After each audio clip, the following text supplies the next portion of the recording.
Que a graça e que a bendita paz de Cristo Jesus esteja com cada irmão, com cada irmã.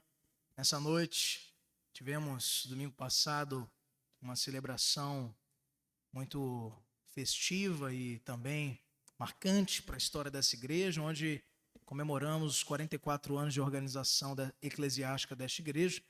Tivemos aqui a presença do pastor Marcelo, da igreja da Vila dos Cabanos, nosso convidado, também a Orquestra Êxodos. E aí o pessoal me perguntou durante a semana: e aí, pastor Gabriel, na próximo domingo qual é a orquestra que vai tocar? Eu, de sempre, orquestra da IPB de Ananindeua, da IPA, não é? Graças a Deus pelo nosso grupo de louvor também, que tem sido capacitado para conduzir toda a igreja a adorar, conduzir a igreja no louvor ao Senhor, no louvor genuíno.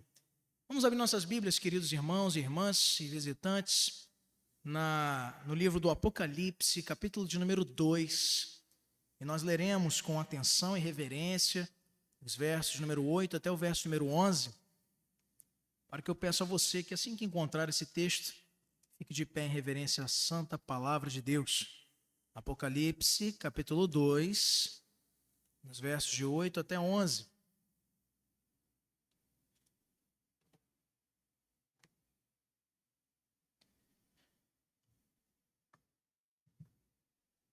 Amém?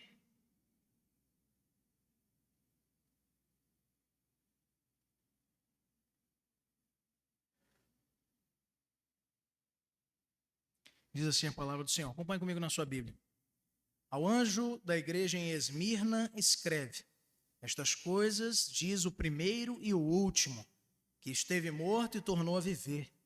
Conheço a tua tribulação, tua pobreza, mas tu és rico. E a blasfêmia dos que a si mesmos se declaram judeus e não são, sendo antes sinagoga de Satanás. Não temas as coisas que tens de sofrer. Eis que o diabo está para lançar em prisão alguns dentre vós, para ser dispostos à prova, e tereis tribulação de 10 dias. Sê fiel até a morte, e dar-te-ei a coroa da vida. Quem tem ouvidos, ouça o que o Espírito diz às igrejas. O vencedor de nenhum modo sofrerá dano da segunda morte. Feche seus olhos, curva sua cabeça, vamos orar mais uma vez ao Senhor. Santo Deus, com humildade, o teu povo e assim como também eu, clamamos tua instrução, tua voz a falar a nós. E eu te clamo, Senhor, para que tu comuniques a tua verdade de maneira profunda a cada um dos que estão conosco nessa noite, como também tu falaste ao nosso coração durante esse tempo de preparação dessa mensagem. Nós queremos rogar para que com o teu poder e com a tua graça possa, Senhor, falar de maneira poderosa e eficaz a cada um dos teus servos. Não nos permita desviar a nossa atenção. Prepara-nos para receber, Senhor, com deleite, com satisfação, a palavra que não é da igreja, mas sim pertence a Ti, o dono, o Senhor de tudo e de todas as coisas. Assim nós te rogamos em nome de Jesus. Amém e amém. Podeis sentar, queridos irmãos? Prosseguindo com esta temática que o Senhor colocou no coração desta igreja para esse mês especial, mês de junho, mês onde nós estamos celebrando e comemorando, agradecendo ao Senhor por mais um ano completado de existência oficial desta igreja. E esse ano, muito especialmente, quando vamos ter 2 aniversários, já falamos isso aqui em outras oportunidades, comemorando o aniversário de organização eclesiástica, nesse mês de junho, e em outubro, comemoraremos o início do trabalho, a data de princípio do primeiro culto realizado aqui nessa cidade, nessa igreja, em 19 de outubro de 1975, aos cuidados do reverendo Severino Lira, que, movido pelo Senhor, começou um trabalho com crianças e que foi se desenvolvendo até chegar aos dias de hoje. 50 anos se passaram e essa igreja continua perseverando. E por falar em perseverança, já vimos no segundo domingo dessa nossa celebração, no mês de junho, sobre as marcas de uma igreja que tem uma identidade viva. Refletimos no texto lá na primeira carta de Pedro, capítulo de número 2, nos versos 21 em diante. Vós, porém, sois raça eleita, sacerdócio real, nação santa, povo de propriedade exclusiva de Deus. Falamos um pouco sobre essas marcas, como sendo a identidade viva de uma igreja genuinamente cristã. E nós vimos na semana passada, com o pastor Marcelo, nosso amigo, nosso irmão, uma mensagem também extremamente, usando da própria palavra utilizada por ele, inesquecível. Falou ele de uma igreja inesquecível e quais são as suas características. Algumas delas você pode conferir depois na mensagem que está disponível no canal da IPA no YouTube. Refletimos lá na primeira carta de Paulo aos Tessalonicenses, no capítulo de número 1. E hoje o Senhor colocou no nosso coração falarmos sobre as marcas de uma igreja perseverante, uma igreja que persiste mesmo em meio a desafios e ataques, mesmo em meio às mais tortuosas lutas que o Senhor permita a ela enfrentar. O ouro, meus irmãos, é um dos metais mais raros e ao mesmo tempo preciosos que você tenha conhecimento, assim também da mesma forma com relação ao diamante ou a outros metais preciosos que tenham vendabilidade ou um poder alto de mercado. Mas é interessante notar o processo de refino do ouro. O ouro, por mais valioso que seja, o que o torna puro, o que o torna brilhante aos olhos, é o fogo. É muito interessante refletir sobre esse processo. Quando o ouro é colocado e é submetido a altíssimas temperaturas, as impurezas na sua superfície são retiradas. E então, até que o ourives possa enxergar o seu próprio reflexo naquele metal, que nós costumamos utilizar com joias, alianças e uma série de outras coisas. Até quando o fogo chega na temperatura mais forte, é assegurada ainda maior pureza para este metal, o ouro. Essa é uma imagem muito interessante que nós podemos também vincular à igreja. Porque, meus irmãos, a igreja, quando atravessou na história o fogo das provações, das tribulações, das lutas, foi então que ela não se destruiu. Pelo contrário, foi aí que ela se purificou. Ela não foi com as lutas vencida nem derrotada, mas refinada. O próprio Senhor cuidando da sua igreja, já do seu povo, no contexto da antiga aliança, deixou claro através da mensagem de cada um dos profetas que aquele exílio na Babilônia, 70 anos distante da sua terra, distante da sua cultura, distante da sua vida espiritual, no templo em Jerusalém, vivendo como escravos para os babilônios e depois para os persas, foi um tempo de purificação para que do toco quebrado de Israel florescesse ao cheiro das águas, como diz Isaías, um renovo, um rebento, de Jessé, uma esperança. Veja, através de um processo extremamente doloroso, de um exílio de 7 décadas. Muitas vezes a igreja passou também por perseguições brutais, como pelo Império Romano, e não era diferente a circunstância pela qual e o contexto no qual se encontrava a igreja de Esmirna, que é esta para a qual o anjo escreve, uma das igrejas para as quais o anjo faz recomendações aqui em Apocalipse 2.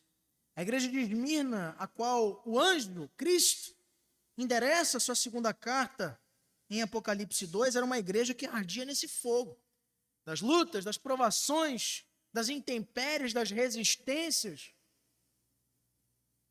Esmirna era uma cidade muito próspera na Ásia Menor, atualmente chama-se Izmir, na Turquia, e era exatamente conhecida por sua lealdade ao Império Romano, pelo intenso culto que praticava o imperador romano, César. E nós sabemos que esse era um contraste marcante dos cristãos do primeiro século. prestarem culto exclusivo a Cristo, Jesus, meu Kyrios, no grego, meu Senhor, o meu Rei, aquele que governa meu coração, minha vida, o meu destino. Mas, avocando o Império Romano para si, para a figura do imperador, uma divindade falsa, pagã, vazia, mas ao mesmo tempo excruciante, pois lançava em cadeias, em arenas, e mesmo tirava a vida daqueles que se opunham ou contestavam essa falsa divindade do César.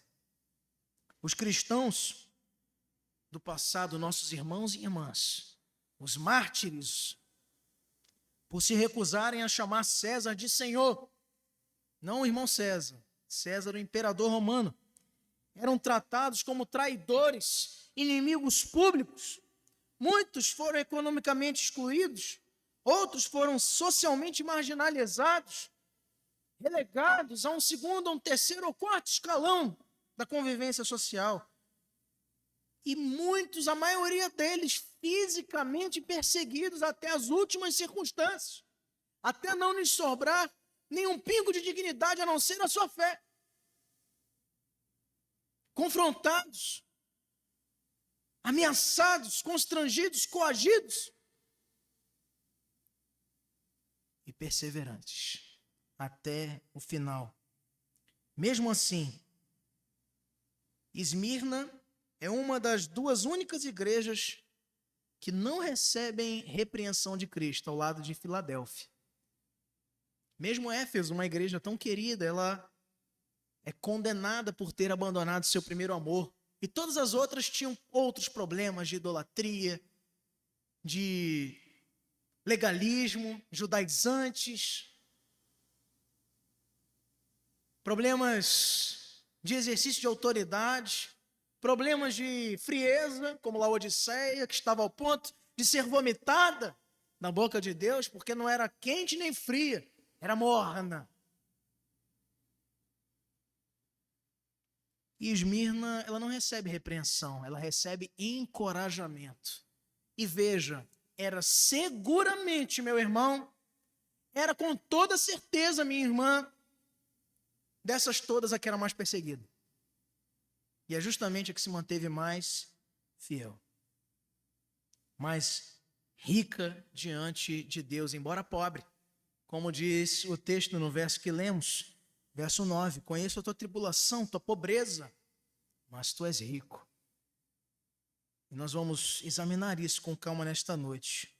Esse livro, o livro de Apocalipse, escrito por João na ilha de Patmos, no finalzinho do primeiro século, já entre o ano 90 e 95 depois de Cristo, ele é uma revelação do próprio Cristo ressurreto ao último apóstolo, o apóstolo amado, João. E é uma revelação do Senhor Jesus para uma igreja em tempo de crise, para as igrejas em tempo de tribulação, num tempo onde aumentou consideravelmente, ali no final do primeiro século, as perseguições do Império Romano para com os crentes. E numa escalada que duraria ainda outros 2 ou 3 séculos, arrastando os genuínos crentes para cadeias e para a morte, ao abnegarem da sua própria integridade para se manterem convictos na fé que professavam, a saber que Cristo era Senhor e o único e suficiente Senhor e Salvador de suas vidas. E um exemplo disso são as 7 cartas às 7 igrejas da Ásia, que estão aqui exatamente do capítulo 2 até o capítulo 3, com um propósito pastoral, não de João, de Cristo, o anjo da igreja. O anjo da igreja é Jesus, o seu Senhor, o dono, quem tem o nome na placa da frente, e por direito tem a propriedade exclusiva do rebanho. E ele escreve essa carta para essas igrejas para o seu próprio consolo, para o seu encorajamento, para a sua esperança, para renovar a fé daqueles que estavam com os soldados batendo as portas. as cartas e também a revelação geral de Apocalipse, por mais que você pense que tem um objetivo de apresentar uma série de implicações escatológicas, e tem, de certa forma, sim, mas principalmente serve-se para aquele tempo, para acalentar o coração de crentes que estavam começando a flertar com a desesperança, com a dúvida e com o medo. O propósito de Cristo ao revelar-se a João e, por sua vez, às igrejas, era fortalecê-las, também corrigi-las, consolando gente de verdade, comunidades reais que enfrentavam desafios dentro e fora da igreja. Mas essas recomendações têm um valor que transcende o tempo e chega até nós, pois refletem tipos de igrejas e desafios que se repetiram ao longo de toda a história, e não seria diferente conosco. Hoje, a perseguição continua em alto vapor, por mais que você não a veja. Pastor, você está falando então da perseguição nas redes sociais. Pastor, você está falando da perseguição ideológica que a igreja enfrenta hoje? Falando de perseguição tal qual no primeiro século. Segundo a organização Portas Abertas, que é uma ONG missionária, cerca de 300, guarde esse número, 365 milhões de cristãos. Não é 1.000, pastor, não. 365 milhões de cristãos. Hoje, 2024 foi o dado da pesquisa. Vivem em contexto de perseguição extrema ou alta por conta da fé em Cristo Jesus. É muita gente. Em 2024, no último ano, aproximadamente 5.000 cristãos foram mortos por causa da sua fé. Não acredito, pastor. 2024? 4.700 igrejas espalhadas, sobretudo no continente asiático e africano, foram fechadas ou atacadas de maneira violenta. No entanto, o que podia nos encher de preocupação e deve desafiar as nossas orações e intercessão pela igreja chamada perseguida, paradoxalmente, são estas, na África, na Ásia e no Oriente Médio, são estas as igrejas que mais crescem no mundo. Como explicar isso? Nos contextos de maior pressão, nos contextos de maior opressão, de maior crise, de maior violência infligida contra a igreja, é aí que ela cresce. Lugares como a China, como o Irã, Coreia do Norte, partes da África, remontando a contemporaneidade inabalável da clássica frase de Tertuliano, quando disse que o sangue dos mártires era a semente da igreja. O que mantém essa igreja de pé? Quais são as marcas dessa igreja que passa pelo tempo, pela espada, pelas dores e persevera? O que tem essa igreja de diferente? E eu queria nessa noite, olhando para Apocalipse 2, de 8 a 11, olhando para o exemplo de uma igreja que enfrentou todos esses males, como Esmirna, destacar com você, da parte do Senhor, 3 marcas de uma igreja perseverante. A primeira delas, meus irmãos, é que a igreja perseverante, ela tem um Senhor glorioso.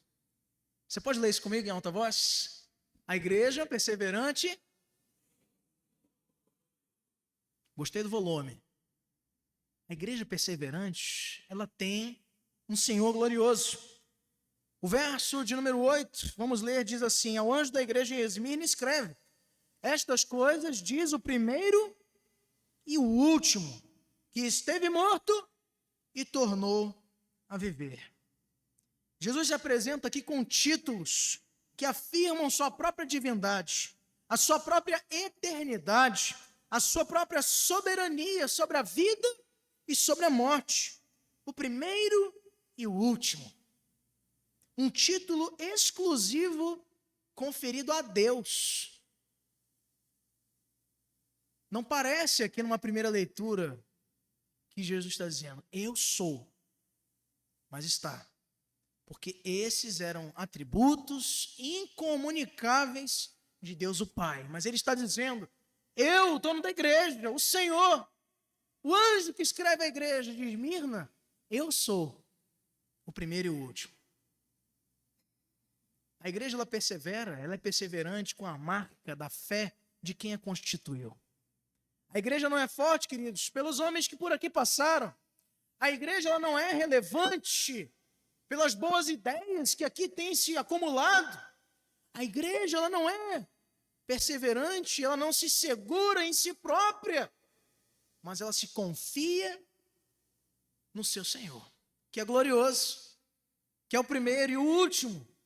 Veja comigo lá em Isaías, capítulo 44, verso 6. O título que é dado a Deus o Pai é aqui também comunicado ao Filho, o dono da igreja. Isaías 44, verso número 6, diz assim, assim diz o Senhor, Rei de Israel, seu Redentor, o Senhor dos Exércitos, o que diz? Eu sou o primeiro e eu sou o último, e além de mim não há Deus. Também no mesmo livro de Isaías, passe mais 2 páginas aí, capítulo 48, verso 12, diz aí o profeta, diz o Senhor através do profeta ao povo, dá-me ouvidos, ó Jacó, e tu, ó Israel, a quem chamei, eu sou o mesmo, sou o primeiro e também o último, o alfa e o ômega é Cristo. Um com o Pai, um com o Espírito. Nesta união, ao mesmo tempo misteriosa, mas ao mesmo tempo certa e induvidosa, a Trindade. Estamos estudando hoje isso com a classe de discipulado de novos membros. O Senhor, escrevendo à igreja, volte comigo lá para Apocalipse 2 e mantenha aberto. Ele aplica a si próprias prerrogativas de Yahvé. Ele é o Senhor da igreja. Eu sou o primeiro, eu sou o último. O que esteve morto tornou a viver. Não é apenas uma referência à ressurreição, é um testemunho da vitória sobre o último inimigo, que era a morte. Em um tempo em que o império matava cristãos, em um tempo onde Roma assacava e ameaçava de matar aqueles que não negassem a Cristo, Jesus está dizendo, não se preocupem, nem mesmo a morte vai poder deter vocês, porque eu sou o dono da igreja, eu sou o primeiro e o último, e eu venci a morte. Então, persevera. Se segura, porque eu venci a morte. Jesus lembra e olha para o seu próprio exemplo, garantindo vida eterna para todos os que fielmente ficassem de pé em meio a estas duras tribulações. A primeira marca de uma igreja perseverante, queridos irmãos, não está na sua estrutura, não está na sua organização, não está na sua popularidade, mas está na sua visão elevada a respeito de quem é o seu Senhor, de quem é o seu Cristo. O meu Cristo não está empregado num madeiro. O meu Cristo não é o popularizado nas peças de teatro, músicas e literatura. O meu Cristo é o que venceu a morte, é o primeiro e o último, o dono da igreja, o Senhor da vida e da morte. É Ele que dá substância, fundamento, que baliza os nossos pés para andarmos firmes na rocha, crendo que nem mesmo as ameaças contra a nossa integridade, contra a nossa segurança, contra a nossa família, poderão derrubar a nossa fé, que não está alicerçada no que os homens podem ou deixam de nos oferecer.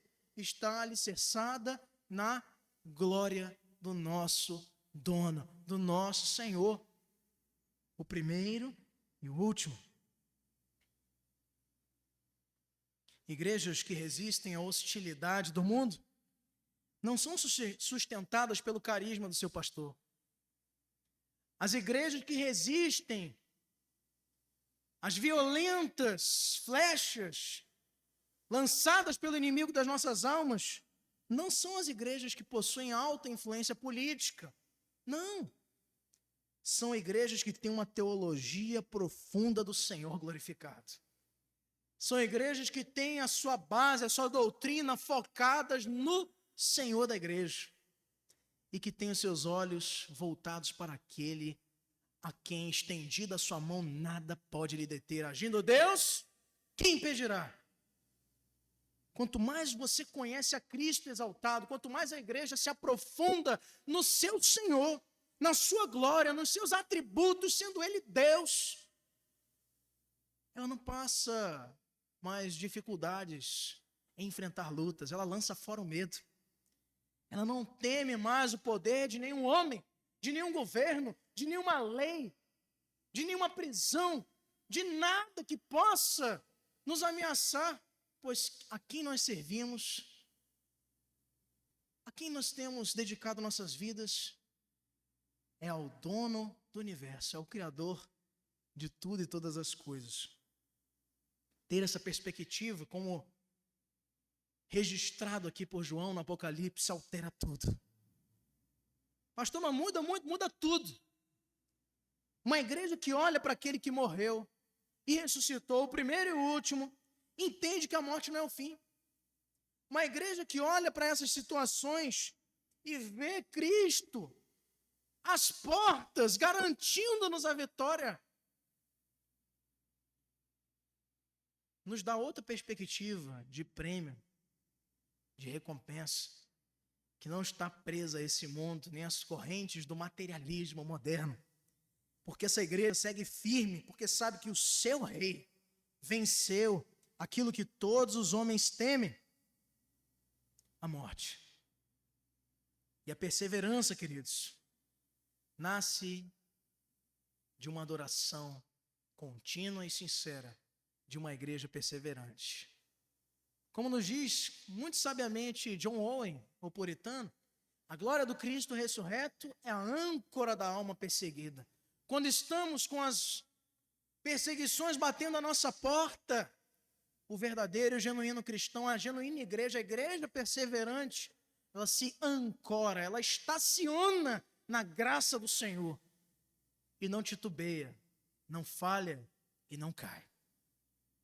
Fica de pé porque fica confiada e crente na aliança que o primeiro e o último, o Alfa e o Ômega, fez para a nossa própria esperança.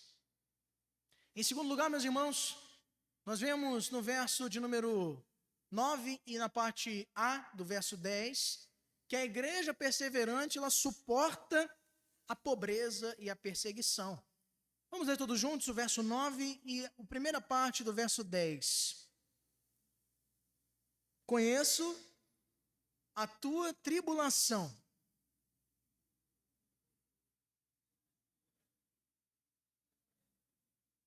Não. Vamos começar tudo de novo. Vamos lá. Conheço a tua pobreza, mas tu és rico. E a blasfêmia dos que a si mesmos se declaram judeus e não são, sendo antes sinagoga de Satanás. Não temas as coisas que tens de sofrer. Eis que o diabo está para lançar em prisão alguns dentre vós, para serdes postos à prova, e tereis tribulação de 10 dias. Até aí. Cristo afirma para a igreja, depois de afirmar o seu atributo de Senhor glorioso da igreja, ele agora diz a eles que conhece esta tribulação. A tribulação aqui, tiplices no grego, é pressão esmagadora.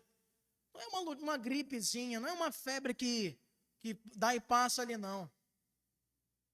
A expressão aqui é esmagamento, é massacre.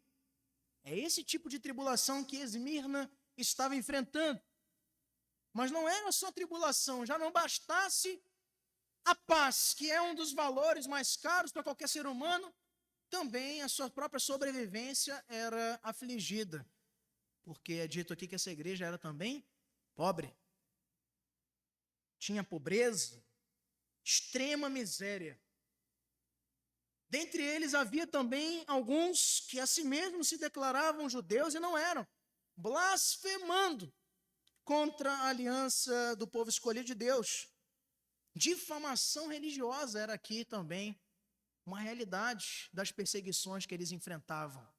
Não só do ponto de vista material, ou a sua carne sendo ameaçada, a sua segurança, mas também a sua própria honra sendo difamada, envergonhada, objeto de zombaria de alguns que se chamavam judeus, provavelmente atacando aquela igreja, dizendo que eles não eram povo da aliança, que eles não estavam debaixo das promessas e do cuidado do Deus Todo-Poderoso. Essas eram algumas das muitas dificuldades enfrentadas pela igreja de Esmirna. Muitos certamente perderam ali empregos, outros foram excluídos do mercado, suas propriedades confiscadas, como nos relata de maneira transversal o autor da Epístola aos Hebreus, no capítulo 10, verso 34. O termo aqui, sinagoga de Satanás, não é um ataque étnico, mas espiritual.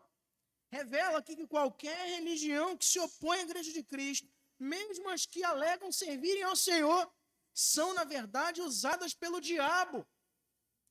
Jesus não promete a eles aqui, entretanto, livramento imediato. Jesus está dizendo para a igreja de Esmirna: eu sei que vocês estão enfrentando. Eu conheço a tua tribulação. Eu conheço a tua pobreza. Eu conheço as maledicências que estão levantando contra você. Tudo que a gente quer que Deus saiba o que a gente está passando, como se Ele precisasse. Só que não é o bastante. Nós queremos que Ele resolva o nosso problema. Você vê muitas vezes o salmista levantando o clamor: Senhor, são muitos os que me perseguem, são muitos os que querem o meu abismo. E faz as chamadas orações imprecatórias: dá cabo dos meus inimigos. Amarra as mãos daqueles que vão contra o teu ungido, contra o teu servo.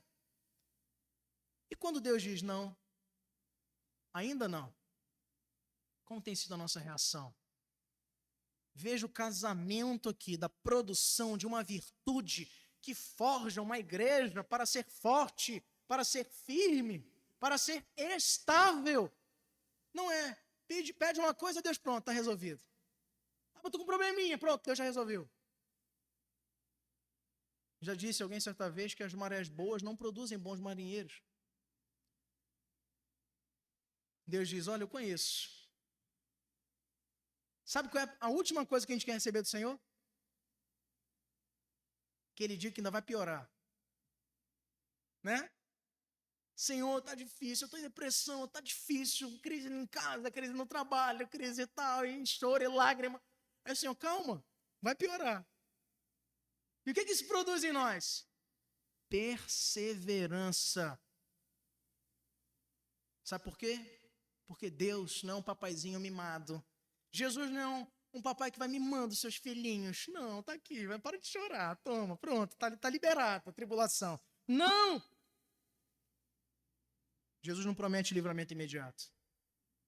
Pelo contrário, além de tudo que eles já estavam enfrentando, Jesus escreve para eles dizendo: o diabo está para lançar alguns de vós na prisão. Parece aquele cidadão que passa: olha, não tem como piorar. E sempre tem. A perseguição, queridos, é iminente, mas a exortação que ele traz é consoladora e poderosa. Ele diz para a sua igreja: não temas. O diabo vai lançar vocês. Essa é uma marca profundamente ligada a uma igreja perseverante. Ela não desiste quando ela é marginalizada. Ela não desiste ou não fecha as portas quando está sendo caluniada. Quando ela é empobrecida, seus recursos são tirados, ela não para, ela não fica paralisada, estagnada. Enquanto o mundo mede sucesso pelo conforto, pela visibilidade, Cristo mede o sucesso do seu rebanho pela quantidade ou pelo tamanho da nossa fidelidade.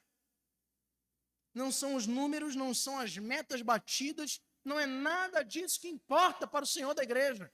Importa para Ele fidelidade, importa para Ele firmeza, importa para Ele dependência do seu poder. A igreja perseguida é uma igreja que não negocia princípios. E, de certa forma, a perseguição serve como um teste. É o fogo refinando o ouro. A igreja de Esmirna deve preferir ser pobre com Cristo do que rica sem Ele. Mas eu conheço um punhado de igreja, mas um monte mesmo, que prefere ter todo o recurso sem Cristo do que passar necessidade do lado do Mestre. Prefere estar no barco, na lancha, passeando, na boa, do que ter o Senhor dormindo no porão do barco enquanto está trovejando o céu de tempestade. Perseverar aqui, meus irmãos, na terra, na luta, na labuta da igreja militante, não é sobreviver passivamente. Não é ver as coisas acontecendo e está tudo bem, ser indiferente. Não, é uma atitude que controverte a posição natural do nosso coração. A igreja perseverante, ela suporta a pobreza e a perseguição, mas ela caminha no meio da luta, ela caminha no meio das ameaças, ela caminha no meio das dificuldades, das difamações, dos impedimentos financeiros, adorando, pregando, amando, mesmo quando ela é desprezada. Essa é a igreja que persevera, essa é a igreja de Esmirna, essa é a igreja que agrada os olhos do Senhor e da qual não há repreensão para ser passada pelo anjo da igreja. A igreja de Esmirna nos lembra aqui, meus irmãos, que não há glória sem cruz, não há coroa sem sofrimento. E quanto mais o inimigo tenta silenciar essa igreja, mais forte a sua voz ecoa nos céus. Porque é debaixo de cada uma das aflições que ela revela maior fé. E não esmurece. E anda abraçada às promessas de um Deus que não falha, não erra e não muda. É isso que nos diz aqui também, com muita sabedoria, Richard Baxter. A pobreza que nos aproxima de Cristo é melhor do que toda a riqueza que nos afasta dele. Como eu lamento, como eu choro em silêncio. Quando você não está me vendo, quando você não está partilhando da convivência ao lado do seu pastor, como eu lamento gente que reclama tanto da vida, porque eu não tenho nada, porque eu sou tão pobrezinho, porque isso e aquilo. E aí Deus abre as portas da sua fidelidade. E essa pessoa, sabe o que faz? Some! Desaparece! Por quê? Porque, de fato, nunca quis um relacionamento genuíno com o Deus das bênçãos. Só queria as bênçãos de Deus. E sabe o que vai acontecer? Eu lamento, eu choro, queridos. Não é porque a pessoa está longe. Eu lamento, eu choro, porque eu sei o resultado disso. Eu sei o que vai acontecer depois. Mesmo Deus que deu, Ele também tira. E prova com isso se o nosso coração está em Mamon, está no Deus das riquezas, ou está no Senhor,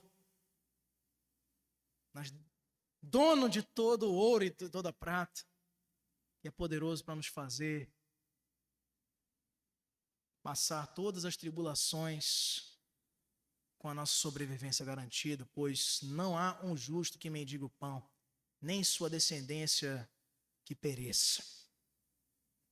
Em terceiro e último lugar, meus irmãos, a igreja perseverante, além de suportar a pobreza e a perseguição, e de possuir um Senhor glorioso, essa igreja perseverante, ela leva a cruz sem esquecer a coroa.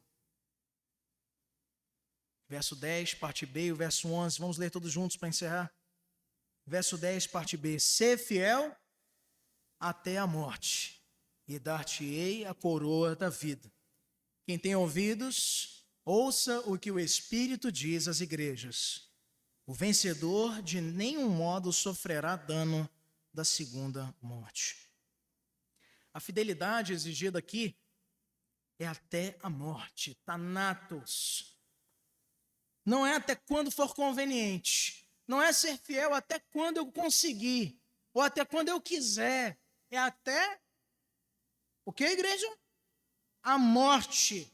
A coroa, Stefanos, não é realeza. É coroa como um símbolo da vitória. Como nos Jogos Olímpicos da época, um simbolismo muito presente na cultura grega, do tempo em que João registra o Apocalipse. Quem completava a corrida recebia, não essas coroas de metais, como no mundo medieval ficou bem popularizado, mas aquelas coroas de louros, como reconhecimento de mérito ao que completou a corrida.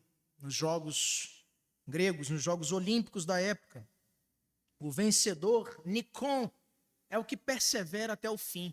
Quem chegou até o fim. Eu acho que tem uma coisa muito interessante, alguns irmãos aqui, muito especialmente um que vocês conhecem, membro aqui da nossa mocidade presbiteriana de Ananindeua, o Moisés. Depois ele vai assistir e vai ver aí a nossa menção. E ele, de uns tempos para cá, começou a participar de muita corrida. E de vez em quando ele sai da corrida e já vem direto para a EBD, já vem direto para o culto. Uma vez ele me perguntou, pastor, você não vai me proibir de entrar lá porque eu estou de bermuda, de camisa? Rapaz, eu vou te proibir se tu não for. Tem que ir para a igreja, não te preocupa com isso. E ele vem, com alegria, participar da comunhão do Senhor. E eu acho engraçado, uma vez ele veio com aquela medalha, né? E eu perguntei para ele, Moisés, que legal, rapaz, você ganhou uma corrida. Ele falou, não, pastor, eu fui lá pro 80º, tinha bem uns 80 na minha frente. Eu falei, ué, então como é que é essa medalha aí? Ele falou, não, todos os que completam a corrida são premiados.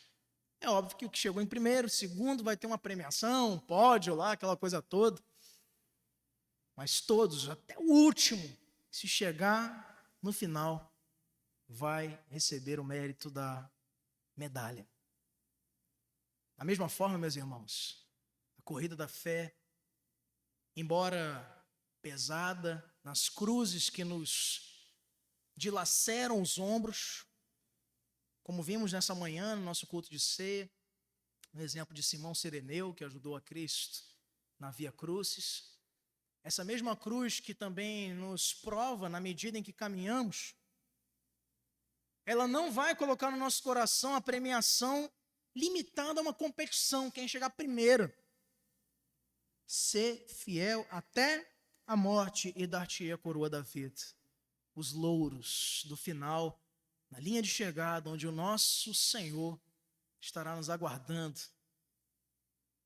e nos dirá com voz doce e mansa e também com autoridade e poder: vinde, benditos de meu Pai, para a morada que já vos está preparada desde antes da fundação dos séculos. Quem é fiel agora, nesse tempo, não será condenado depois, não passará pela segunda e última morte. A igreja perseverante, queridos, só não vive para a aprovação terrena. A igreja perseverante, ela não vive para se aprovar agora. Ela não vive pela coroa do hoje. Quantas igrejas têm relegado sua pregação, sua missão, seu ministério, a sua vida inteira para a coroa do hoje, para os louros do hoje, para os likes do hoje, para tudo que há de reconhecimento, aplausos e louvor do homem. Quando o que há hoje para nós é tribulação. A igreja que persevera, ela sabe que agora é cruz, que agora é luta, que agora é doar outra face, é caminhar outra milha, é doar a túnica junto com a capa, pacote completo. Mas depois tem coroa, depois tem paz, depois tem vida eterna, depois tem comunhão para sempre ao lado do Senhor. A igreja perseverante não serve a Deus em busca de recompensas do hoje. A igreja perseverante não caminha pelo materialismo, porque ela sabe que a sua recompensa está nos céus, guardada, confiada no penhor da garantia da nossa salvação, que é Cristo. Sendo cada um de nós ovelhas confiadas no seu rebanho, das quais nenhuma pode ser arrebatada das suas mãos. Por isso a nossa segurança. Muita gente diz, pastor, mas na igreja presbiteriana, como a igreja reformada, vocês creem na perseverança dos santos? Sim, porque é bíblico. Quer dizer então que vocês creem que uma vez salvo, salvo para sempre? É lógico. Não fui eu que me salvei. Se eu não pude fazer nada para me salvar, o que eu vou poder fazer para perder? A perseverança dos santos é a perseverança no Deus dos santos. Como Paulo nos afirma muito brilhantemente em Filipenses 1,6, quando nos diz, eu estou plenamente certo que aquele que começou a boa obra em vós é fiel para completá-la até o dia de Cristo Jesus. É Ele que trabalha, é Ele que nos molda, é Ele que nos regenera. É Ele que nos salvou. Como pode Ele falhar? Como pode Ele errar? Como pode Ele ter se enganado? E é por isso que Ele abastece o nosso coração de perseverança para compreendermos de maneira completa que essa caminhada nos leve exatamente para uma recompensa que Ele já assegurou para todos os que o amam verdadeiramente. A igreja perseverante, ela ama Cristo mais do que a sua própria vida. Ela não teme morrer. Ela teme perder sua fidelidade. A sua esperança não está nesta era. Está na nova Jerusalém. Está nos novos céus, preparados para todos aqueles que foram lavados e remidos no sangue do Cordeiro. Essa visão escatológica é o combustível da perseverança da igreja. Enquanto o mundo foge da morte, se atormenta na busca incessante por um resultado para crivar, para postergar a morte a qualquer custo. O cristão fiel não tem essa preocupação, porque ele está com seu coração, com seus olhos na eternidade. Uma igreja que vive para a coroa não se vende, não se corrompe, não recua, porque resiste. E resiste porque já morreu com Cristo e vive com Ele. E nem mesmo a morte pode inflamar no seu coração algum medo, alguma insegurança, porque ele está certo de que, mantendo seu coração nele, já temos uma coroa reservada. A gente leva a cruz, a gente sofre tribulações, a gente é lançado em cadeias, a gente enfrenta cancelamentos, perde amigos, desagrada muita gente. Mas o nosso coração está certo que já foi e já será recompensado. Seja fiel até a morte e eu te darei a coroa da vida. Joel Bick, ele nos fala que os mártires não buscavam a morte. É fato, não eram suicidas, mas suportavam-na porque tinham os olhos postos na ressurreição. A igreja perseverante, ela sabe que a sua vida ela não termina aqui. E é por isso que ela chora, mas tem o seu choro temporariamente e paradoxalmente contrastado com a alegria que vem pela manhã. O crente ele se deprime, mas ele não se afunda nisso. Ele é encorajado pelo Senhor a superar todas essas lutas com os olhos na coroa que já nos foi prometida pelo nosso Senhor. A igreja perseverante leva a cruz sem esquecer da coroa. No ano de 203 depois de Cristo, na cidade de Cartago, no norte da África, Perpétua, uma jovem de 22 anos, foi presa com outras mulheres e homens por se recusar a negar a Cristo. Seu pai, que era um romano, implorava para que ela desistisse. Abandona Cristo. Sua família te aguarda, te espera. E ela respondeu: você vê este vaso aqui? Ele pode ser chamado de outro nome que ele não é? Dentro de uma cela, dizendo a seu pai: assim eu também não posso deixar de ser o que sou. E eu pertenço a Cristo. Na prisão, teve ela conforto do Senhor sobre a glória futura. E escreveu um diário que chegou até nós, conservado como o Martírio de Perpétua e Felicidade. Um dos primeiros relatos cristãos fora do Novo Testamento. Quando foi levada Perpétua ao anfiteatro romano para ser morta, ela se dirigiu com firmeza, ajudando seus companheiros de martírio. Todos eles enfileirados, caminhando para o carrasco.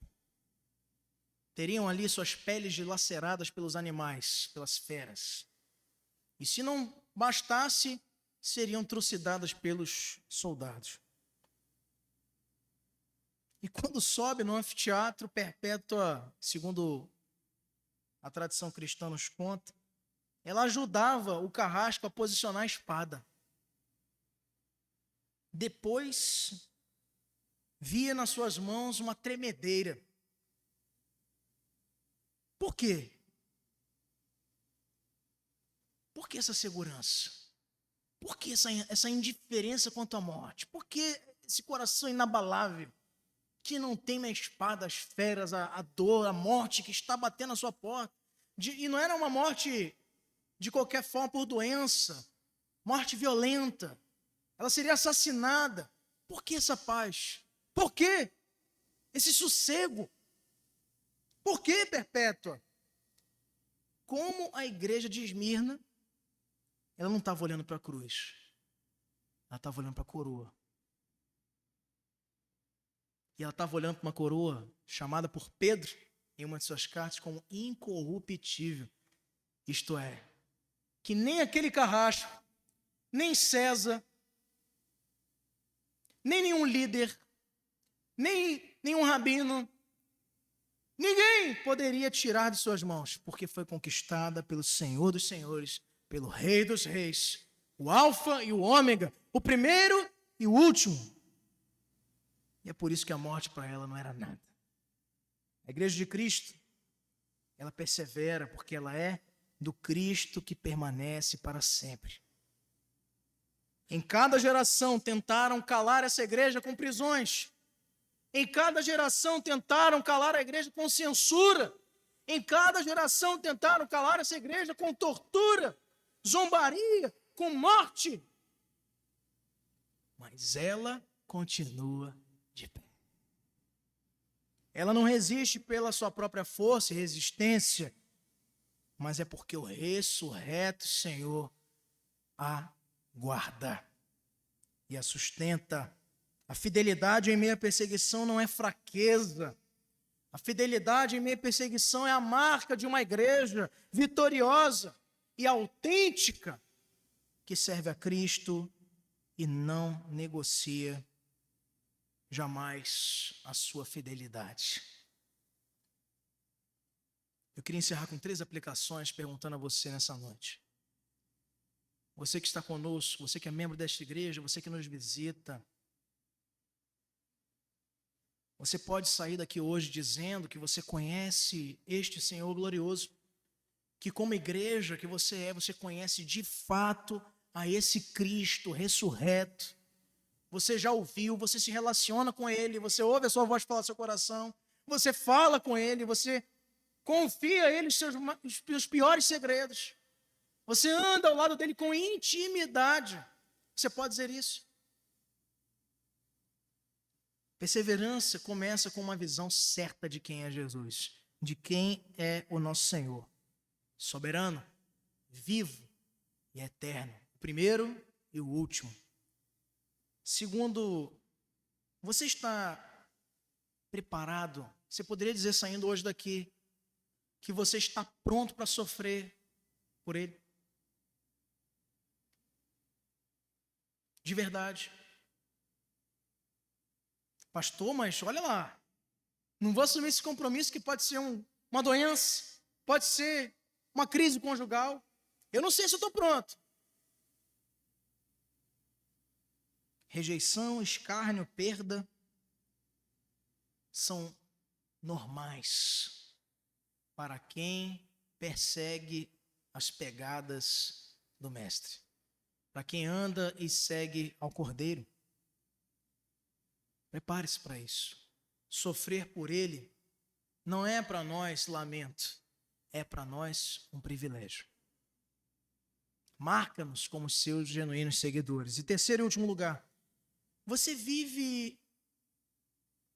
poderia me dizer hoje, saindo daqui, que você vive para a tua própria glória ou para a glória da coroa eterna que já te foi conquistada pelo nosso Senhor? A igreja que vence é aquela que vive com os olhos do trono de Deus e não no aplauso dos homens. Nós precisamos reconfigurar muitas das nossas perspectivas, muitos dos nossos sonhos e projetos e planos, para que é conveniente dê lugar ao que é necessário. Para o que é confortável, dê lugar ao que é certo. E você esteja com a tua vida guiada não mais pelos teus próprios anseios e vontades, mas para cumprir e agradar aquele que já te premiou e te fez mais que vencedor, por meio da sua própria obra. Tira os teus olhos da cruz. Leve-a, mas coloque teus olhos no que está reservado no final dessa jornada. Para que você possa, como Paulo, profundamente reconhecer diante do Senhor, ter combatido o bom combate, completado a carreira e guardado a fé. Porque é essa fé guardada fielmente que nos assegura uma coroa no final de tudo isso.